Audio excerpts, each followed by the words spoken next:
Everybody, DD classes में आप सभी का स्वागत है। आज दूसरी क्लास नाउन का लेकर आए हैं। पिछली क्लास में मैंने पार्ट ऑफ स्पीच बता दिए हैं। वो पार्ट ऑफ स्पीच क्या होते हैं एक बार और पुनः रिवीजन करवाने जा रहे हैं। मैंने बताया था पार्ट ऑफ स्पीच 8 प्रकार होते हैं। कितने प्रकार होते हैं? 8 प्रकार होते हैं। पहला नाउन, दूसरा प्रोनाउन, तीसरा वर्ब, चौथा एडवर्ब, पांचवा एडजेक्टिव, छठवां प्रीपोजिशन, सातवां कंजक्शन, आठवां इंटरजेक्शन। अब इन्हीं 8 में से मैंने पहला शुरू किया नाउन। क्या शुरू किए थे कल? नाउन। अब नाउन के पार्ट दूसरा कॉमन नाउन बताने जा रहे हैं। मैंने एक बार और पुनः नाउन का डिफिनीशन रिवीजन करवाने जा रहे हैं। मैंने बताया था हमारी आसपास की जितनी चीजें हैं सब क्या है? नाउन ही है, संज्ञा ही है। क्या है? संज्ञा ही है। पहला डिफिनीशन चलते हैं। A noun is the name of the person, place or things. A noun is the name of the person, place or things. किसी व्यक्ति या वस्तु व स्थान के नाम को हम संज्ञा कहते हैं। किसी व्यक्ति या वस्तु व स्थान के नाम को हम क्या कहते हैं? संज्ञा कहते हैं। दूसरा डिफिनीशन सबसे बेहतरीन, एकदम लाजवाब। ए noun is a naming word. सभी नामों को हम संज्ञा कहते हैं। सबसे अच्छा डिफिनीशन है। अगर पहला नहीं याद हो रहा है तो दूसरा। अब आते हैं, जैसे ये नाउन क्या क्या हो सकते हैं? Ram, Shyam, boy, childhood, gold, girls, etc. ये सब क्या है? नाउन है। अब काइंड्स ऑफ नाउन मैंने कल बता दिया है। काइंड्स ऑफ नाउन पिछली कक्षा में बताया है। काइंड्स ऑफ नाउन, ये नाउन 5 प्रकार होते हैं। पहला प्रॉपर नाउन, दूसरा कॉमन नाउन, तीसरा कलेक्टिव नाउन, चौथा मटेरियल नाउन, पांचवा अब्स्ट्रैक्ट नाउन। Abstract noun. अब पहला प्रॉपर नाउन बता दिए हैं। दूसरा कॉमन नाउन स्टार्ट करते हैं। जातिवाचक संज्ञा। जातिवाचक संज्ञा क्या होता है? इन talk about general and common word. In talk about general and common word, जो सामान्य भाषा में जो शब्द प्रयोग किए जाते हैं उसे हम क्या कहते हैं?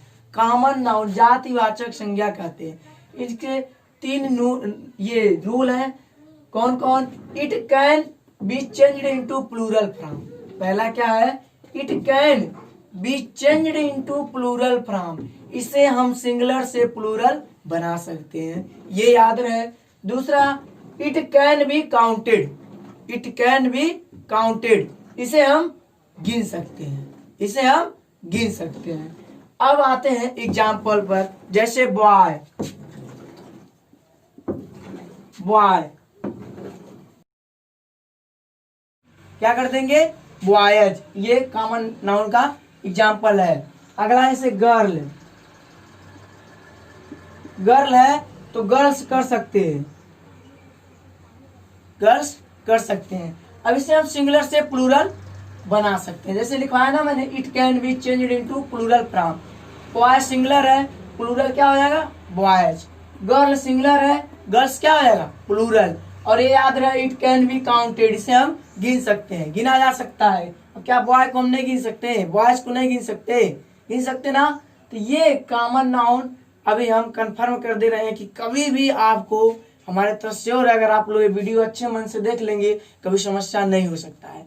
गारंटी के साथ कह दे सकते हैं, जो इस वीडियो को देख लेगा उसे नाउन में कभी समस्या नहीं हो सकता। अब आते हैं तीसरा, कलेक्टिव नाउन। अब जैसे कलेक्टिव नाउन, समूहवाचक संज्ञा। अब ये तीसरा है। अभी मैंने पिछला ये कॉमन नाउन बताया है।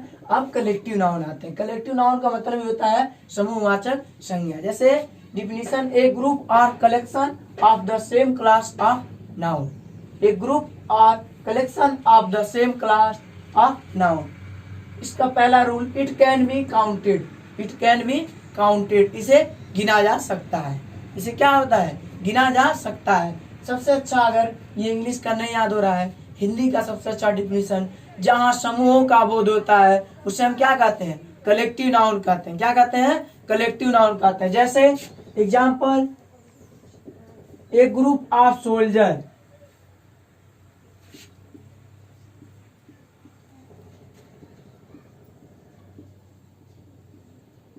ए ग्रुप ऑफ सोल्जर्स, सैनिकों का समूह।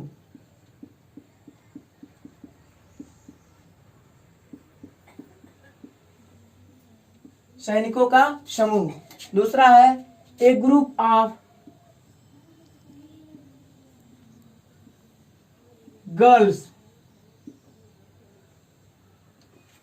लड़कियों का समूह। तीसरा है ए ग्रुप ऑफ बॉयज,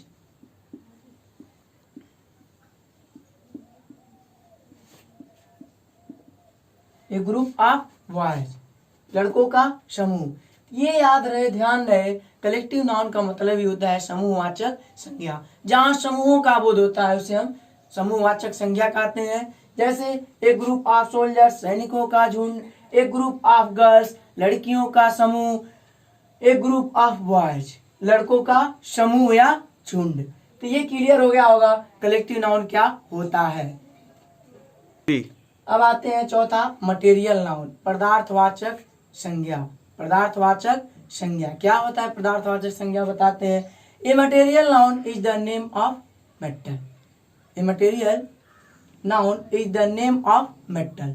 सभी धातुओं को हम क्या कहते हैं? संज्ञा कहते हैं, पदार्थवाचक संज्ञा कहते हैं। जैसे लिखवा दिया मैंने, a material noun is the name of metal. सभी धातुओं को हम पदार्थवाचक संज्ञा कहते हैं। ये याद रहे हमेशा, जितने भी धातु हैं सब क्या है? पदार्थवाचक संज्ञा है। जैसे मैंने लिखवाया एग्जाम्पल, रूल इसके हैं, दो रूल अच्छे अच्छे हैं। It can not be counted, इसे गिना नहीं जा सकता है। It can not be counted, इसे गिना नहीं जा सकता। It can not be change into plural form, इसे हम सिंगुलर से प्लूरल नहीं बना सकते हैं, प्लूरल फॉर्म में नहीं बना सकते। जैसे एग्जाम्पल, गोल्ड, गोल्ड क्या यस लगाकर गोल्ड्स कर सकते हैं? नहीं। गोल्ड, सिल्वर, कॉपर, कॉपर, ये सब क्या है? मटेरियल नाउन है, पदार्थवाचक संज्ञा। याद रहे, मटेरियल नाउन का मतलब ही होता है पदार्थवाचक संज्ञा। जहां धातुओं का वर्णन हो, सबसे अच्छा ये भी, जहां धातुओं का वर्णन हो उसे हम क्या कहते हैं? मटेरियल नाउन कहते हैं। सबसे अच्छा ये नहीं याद हो रहा है, सभी धातुओं को, सबसे अच्छा क्या है? सभी धातुओं को हम पदार्थवाचक संज्ञा कहते हैं। जैसे gold, silver, copper, aluminium, etc इत्यादि। एक बार और चलते हैं, मटेरियल नाउन पदार्थवाचक संज्ञा। A material noun is the name of the metal, सभी धातुओं को हम पदार्थवाचक संज्ञा कहते हैं। और इसके दो रूल है, नियम है। It can not be counted, इसे हम गिन नहीं सकते हैं या इसे गिना नहीं जा सकता है। दूसरा है, it can not be changed into plural form, इसे सिंगुलर से प्लूरल नहीं बनाया जा सकता है। अतः आप सभी विद्यार्थियों से निवेदन है कि ये वीडियो अच्छी लगी तो प्लीज लाइक करना, सब्सक्राइब करना और बेल आइकन को दबाना ना भूलें।